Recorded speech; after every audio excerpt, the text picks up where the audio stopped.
Hey y'all, it's Steve, Hobo with Wood, and today I'm coming to you with a 4-month review of my xTool. July makes one, August, September, October. So yeah, I'm 4 months in almost exactly with the xTool. And I've learned a lot. I've learned a lot about lasers. I've learned a lot about Lightburn. I think Lightburn is an awesome software, and any of you guys using the xTool or any other diode laser that are not using Lightburn, don't be afraid of it. Don't be intimidated by it. It'd be one of the smartest decisions you could buy is to get that Lightburn and licensed software. Watch my channel for tips. The Louisiana Hobby Guy is where I learned my foundation of Lightburn. Another great resource to watch. But today I'm going to talk about specifically the xTool, and I've got the xTool D1 10 watt, and about the nightmares I've had for the last 4 months. Now I am in the process of replacing my 10 watt laser module. 4 months in, I have gone through 4 dust lenses and now 1 actual laser module lens. I will take full responsibility for the first dust lens cracking because I didn't know what I didn't know. I didn't know that I needed to be tearing this thing down and cleaning those lenses after use. It was only after I was noticing the lack of power and the inability to cut materials that I have already been cutting that I started taking things apart and discovered that the lens was fractured. And I'm like, okay. And when you read the owner's manual, it tells you that yes, cleaning is necessary. And it even says how often you need to clean your laser.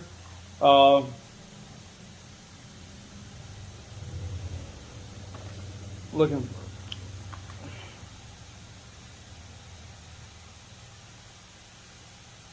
How often do you need to clean your laser? The laser module needs to be cleaned when the protective shield is dirty or when the laser module can't cut through materials. Well, by that time, I had already done damage beyond repair. So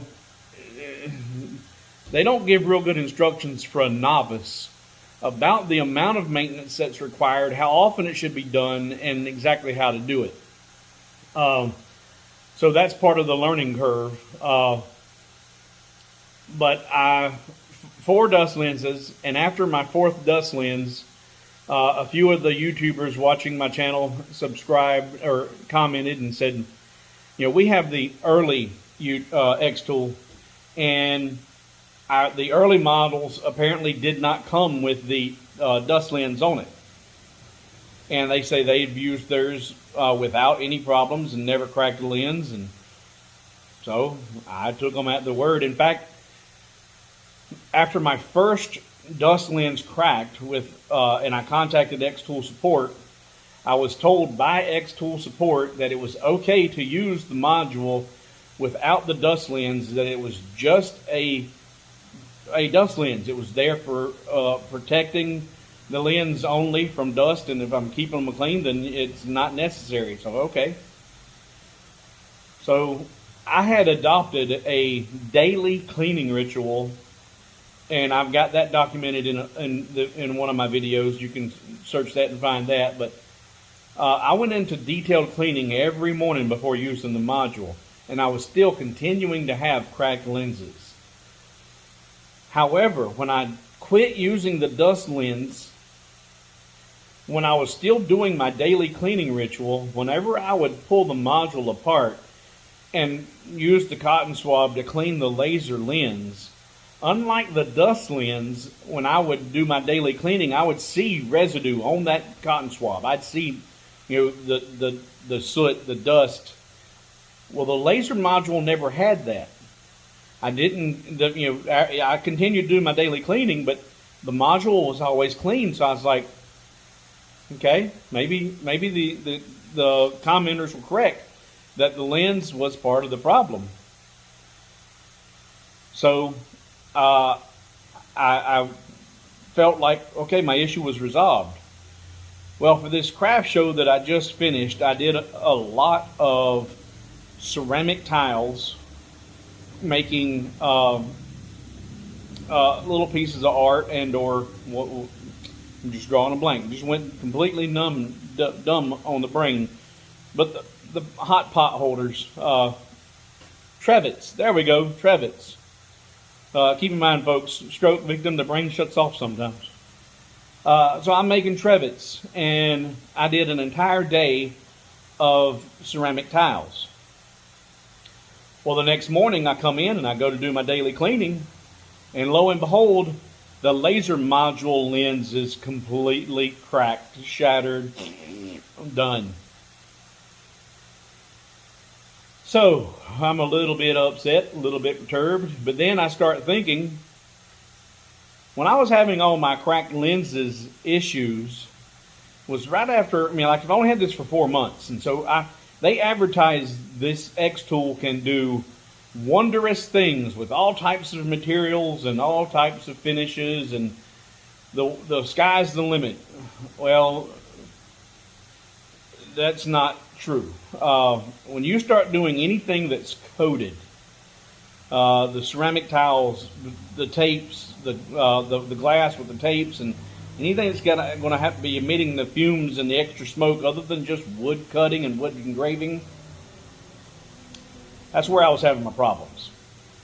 Because I've been using this thing for 3 weeks without a dust lens and not having any trouble and no evidence of any soot or smoke. Then 1 day of engraving white ceramic tiles coated with the cold compound zinc, it shattered my laser module. That is partly because of the fumes and all that are associated with the coated materials. But what else I've learned is the xTool Air Assist, which I purchased with the xTool when I had it installed. I put it together with the assembly. Actually, I didn't. I assembled everything, put it together, and then realized that, hey, you forgot to install the Air Assist. So I had to undo what I had done to install the Air Assist. But before I started using this, the factory xTool Air Assist was installed. Well, the factory xTool Air Assist sucks. And I don't mean that it's poor or operates poorly. I mean, it literally sucks. It sucks the fumes and the debris and the soot into the nodule, the nozzle and the module for the laser. I discovered this after I had cracked the laser module lens, and I had very weak output. I was still getting enough output and to where I could cut through cardstock, through paper. About all I was cutting was paper and hot butter. But in putting the paper out, I was playing with I think it's 80-pound cardstock and creating little paper tea light boxes. I'm working on an idea to offer these as personalized for baby showers, wedding centerpieces, and so on and so forth. But in working with the cardstock and figuring out where to place it on my honeycomb and frame it correctly, while I was running the frame, trying to get the paper center just right, I had noticed during an experience where the paper wasn't fastened to the honeycomb, the paper was being sucked up. The paper was lifting off of the honeycomb, being drawn to the nozzle and sticking to the nozzle. And then the laser would end up moving the paper all around the honeycomb. So I'm like, the air assist is on, air is blowing out the nozzle, should have been blowing out the nozzle, so why is the paper being sucked up? So I'm not a laser specialist. I don't know all of the ins and outs. I know what I've learned and what I've observed in 4 months. And I know a little bit about airflow and duct work, and when you've got air moving through ductwork, in this case, the air is moving through the nozzle, that flexible hose coming out of the air pump. The longer the hose is, the longer the ductwork is, the more pressure you lose by the time you get to its exit point. So, and I did the research on the xTool air pump. It has about 4 to 4.5 psi, pounds per square inch, at the pump. Now you've got about 6 feet of flexible hose that comes with the xTool. And I didn't bother measuring the actual pressure by the time it reaches the end of it, but there's going to be some loss. But the 6-foot hose is not the problem. The problem is the factory xTool nozzle. All right, when it comes in, you've got your long, twisting, flexible hose, comes in and comes straight down into your nozzle for your air assist, and then it has to make a 90-degree turn into the nozzle. So you've got a 90-degree elbow that shoots it into that nozzle, that funnel nozzle, your laser's being emitted through. That, in a sense, is another 90 that it now has to make to go straight down out the nozzle. Well, unlike the first 90, it's a very small, I think 4 millimeter inner diameter hose that comes down and then goes through that 90 and out. That all remains the same diameter. So it hits that, and that creates resistance. Well, it's not a true deadhead where it just has nowhere to go because it has an out. But there is going to be some turbulence created as that airflow is moving very nicely through the hose and then hits that 90 degree. And now it has to figure out how to make that turn and go out. Well, you get a little pressure drop there, but then once it gets into the nozzle I think is 16 millimeters. I think there's actually 3 different sizes on those nozzles. But now it gets into a larger void, and once it hits that larger void, when you go from a small amount of pressure hitting that big void that's 4 times the diameter, actually probably larger than that once you look at your total cubic area, that's a huge pressure drop. And also now it hits the back wall of that nozzle, and now it can go up, down, back, and all different angles because it's not forced down. It eventually will make its way down. But now it's swirling around all inside that nozzle, and by the time it finally comes out the bottom of the nozzle, it's creating a vortex. It's creating a small micro vortex, or probably vortices, several, and those little vortex, it's just like the wall of a tornado. Outside the tornado, you've got all this turbulence and the air is being blown down and out. But as you get into the center of it, a tornado and a hurricane, you have calm and even some uplifting. That's where you see that being drawn up into the tornado. Well, that's what's happening on your workbed. The smoke, the dust, and the debris are some of it's being blown out and around it and away, but a lot of it is being sucked up into your nozzle. It's very ineffective. It's a very poor design. I have another nozzle that will be here today that I'm going to run some tests on, and I'm going to show you here in a few minutes the test with the factory nozzle and the test with this redesigned 3D printed nozzle that allows the air to continue in a straightforward movement without all these 90s, and see if it's not a much more effective nozzle and doesn't create that vortex. So if this is a successful test, you're going to want to jump on and Etsy. I'll put the link down here for the fella that's making these, and drive this man crazy with making 3D printed nozzles for your xTool, because the factory xTool nozzle sucks, literally. Now, about xTool and their support.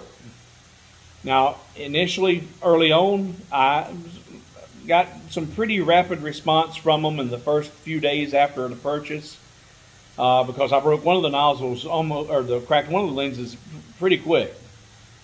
They did send me 2 replacements at no cost. I ordered 2 and paid for those. But this time when I discovered the cracked lens on the laser module, I found a toll-free number to call, which happens to be in Nevada, USA. Found an American phone number for support. But when I called it, it said, "We're sorry, we're closed for the holiday." Now, this was the 1st of October. Now, I thought, okay, well, I don't know what holiday it is, but they're closed for the holiday. So I waited till the next day to call. Get the same message, "We're closed for the holiday." So finally I started looking, well, what holiday? And what holiday is 2 days? Well, apparently in the first week of October is the Golden Week in China, and the entire country shuts down for the first week of October. So I figured I'd wait until Monday the following week to try again. Well, surprisingly, I didn't have to. I received a phone call from xTool. To my delight, I was thrilled to death that xTool called me. She said, "Yeah, we see that you have called the support line on 2 different occasions. Are you having problems?" Yes, I am. Unfortunately, all that person is a call center. That's all they do. She was able to take my name, take my phone number, take my information and my email, and told me that someone would contact me, very soon. Well, here it is, the 17th, 18th. We're late in October now. I have not heard a single thing from xTool, and I'm not surprised. So 4 months in, laser module shot, no follow-ups from xTool, can't get a hold of anybody. I have secured a replacement laser module, and I've got some additional lasers now and some more lasers on the way. ComGrow is sending me a laser. Looking forward to testing that and having some heads-up comparisons. And I'm working on some other ideas too. But so as it turns out, ultimately, xTool has done a fantastic job in marketing their product and making all kinds of claims that are semi-true. Semi-true because can you do some of the things they claim? Yeah. Should you do the things they claim? Probably not. This is a very well marketed, middle of the road to or less. And I can't really say. I say middle of the road because I know there's got to be a lot better out there. I don't know if it's bottom of the road or bottom of the pile because I don't know if there are worse ones out there. I know it's not worth the money I paid for it. I don't regret the experience because I have learned a lot. I know what to look for in others now. But if you're considering buying an xTool, do some more research on some of the other competitors out there. Check, and I knew customer service was an issue before I bought this. Look for a laser that has US-based support. I don't know of one. If you do, please share it in the comments. But that would be my deciding factor on buying another. And I'm not saying I wouldn't buy another Chinese laser, but I would look for one that has US-based support and not just the U.S. phone call center, but someone who can actually assist me with my problems. That would be my first priority. If you're concerned about service after the sale, xTool doesn't have it. So let me grab this new nozzle. It's supposed to be in the post box today. I haven't tested it. I don't know what the outcome is going to be. We're going to see it together. So let's get this laser set up, check the mailbox, and see what we learn. Okay guys, so we're at the laser, and we've got the xTool D1 10 watt module with the xTool Air Assist installed on the laser. As I said, you've got your straight line shot with your hose out of your pump. Then it comes down and it hits your first 90 degree, creating the first bit of turbulence. Then out here to your laser nozzle, which then has to bounce around before it finally figures its way and its exit out the bottom. 80-pound cardstock, placing this under the laser. I'm going to set it to the correct focus distance. Kickstand down, lock it in place, kickstand up. And I found this whenever I was trying to frame, and I don't know if you can see it there, but that paper is lifting. And I said, wait a minute, why is that lifting? And then I started looking, and there, it's sucked up tight to it. It is now stuck to the nozzle.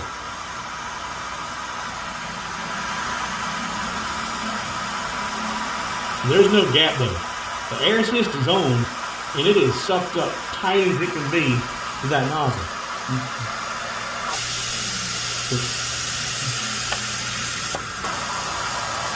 And it stays sucked to the bottom of that nozzle.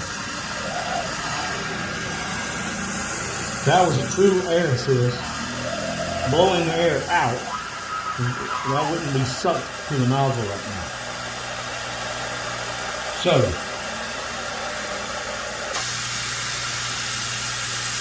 I'm curious how this new nozzle is going to work.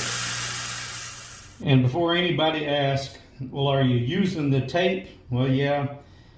There's the tape that xTool includes with their kits in order to help seal the nozzle when you place her back on.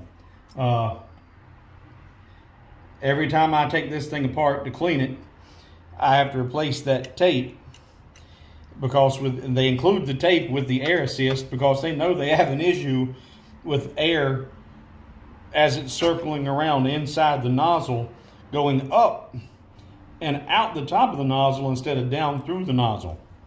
So the tape's being used, and I'm still finding it to be ineffectual. And I'm also curious about, we've got the 90 here. Does it drop? How small does that hole get going in? Oh, big restriction. Okay, so that's another big problem. All right, so you've got 4.5 millimeters, or right at 4 millimeters, I think, internal diameter, hitting a 90 degree bend. Now it's starting to have to bounce around.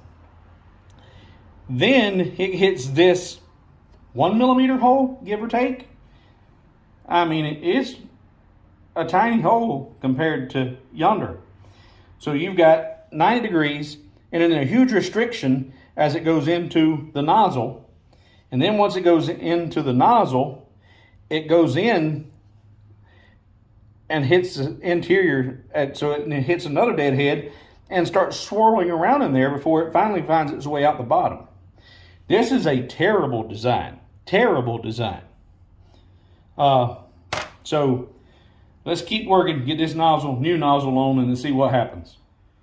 Okay, I have the new aftermarket air assist nozzle installed. There are a little bit of troublesome things about the installation of this. If you're familiar with the original xTool, your air assist screws into your nozzle here and comes out the side. Well, here this is all built in. You don't have all the multiple pieces, so you no longer need the factory nozzle. And the air assist, the inlet, the intake actually is in the rear. It's in the back of the laser. And it does a 90 and comes out this side. Now, so that's a little bit aggravating and in the way of getting to your lock screw.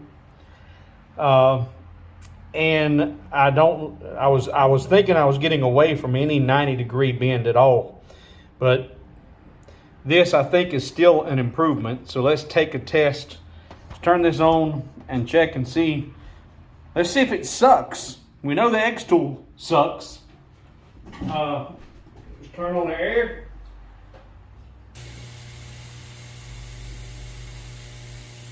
Okay, the first thing I notice, it's not as loud. So by not being as loud, I feel like there might be not as much air coming out the nozzle, because you don't hear the volume of air rushing out. But more importantly, let's see if it sucks. And I'm gonna zoom in here tight. I hope you get a better view of that.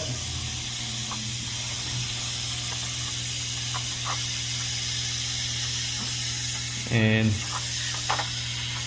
try to lift that. No, it does not stick to the nozzle like the xTool does.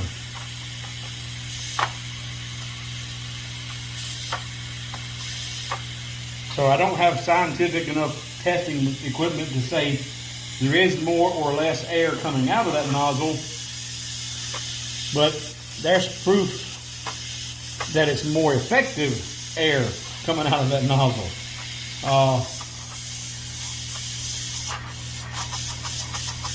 Yeah, that paper is not sticking to that at all.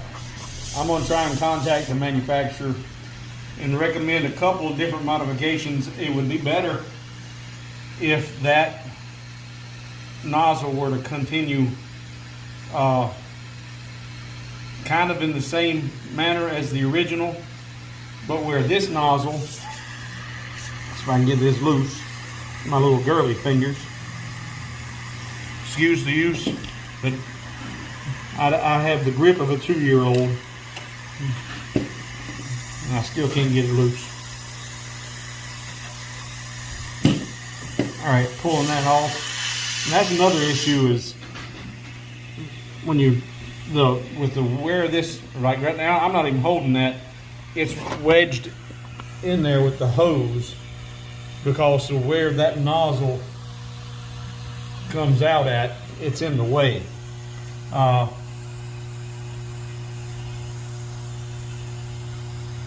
Can't really see real well, but if I can get this to come on out,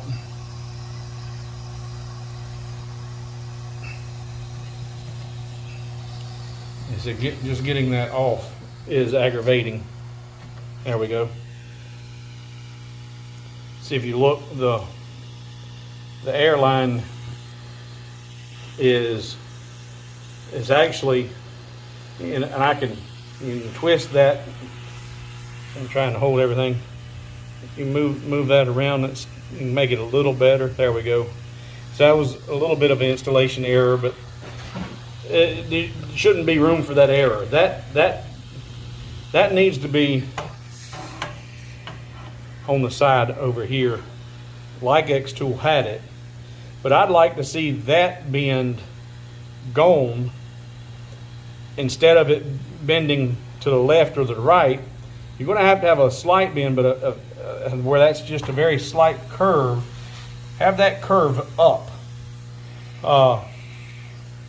Have this, and I can't even turn it because of the way that this is routed.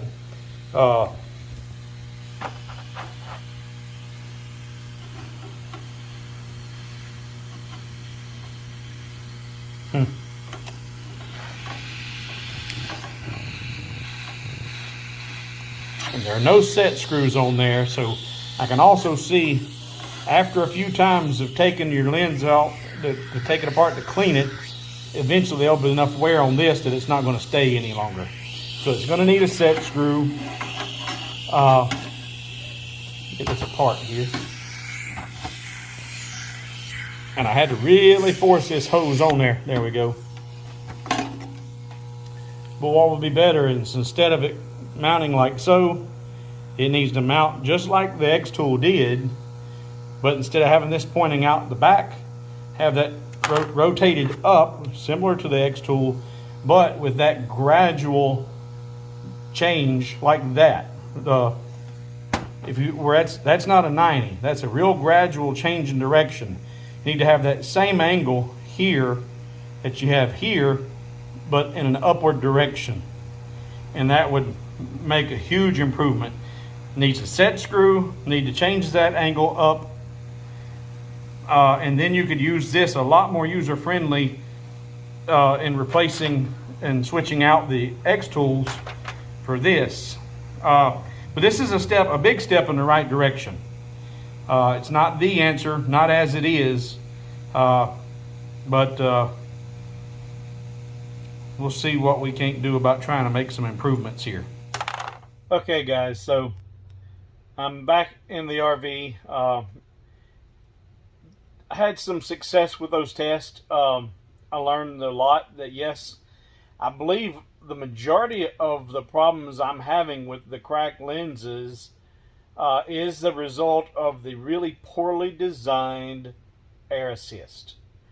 So if you are using the xTool and using the air assist, if you have been experiencing any kind of lens issues, this is what you need to be looking into. Changing that nozzle. I'm been trying to get in touch with the gentleman that printed these. Talk to him about making some revisions, making some improvements, and see if I can't get a much better designed nozzle. And in fact, if you're watching and you have a 3D printer and you have the capability of doing something like this, reach out to me and see if we can't put together a design that works best, and I'll promote you here on the channel and see if we can't make the xTool better and increase your sales. I've not yet ventured into 3D printing, so if I can help you, I'll be glad to. But we need to get a design that works. This one is better. It's an improvement, but it still needs some tweaking. So, thanks for watching. I hope none of you xTool owners that have drank the Kool-Aid and think it's the greatest thing in the world are unsubscribing. But I'm going to tell it like it is. And like I said, I've said it many times, don't try to duplicate, emulate, or simulate anything I do. If you do it at your own risk, because I don't know what I'm doing. But if you've done the things I've done, and then you may have experienced some of the same issues. And now we know why. So thanks for watching, and I'm going to be on the road for a few days. I'll be back in the shop very, very soon, and I'm going to put up the videos on how I design the T-boxes in using craft paper. I've had a few requests about how to cut I do my own earring cards and cutting a lot of craft paper. So stay tuned for that, and we'll see you in the next video. This has been Steve, Hobo with Wood. I'm out.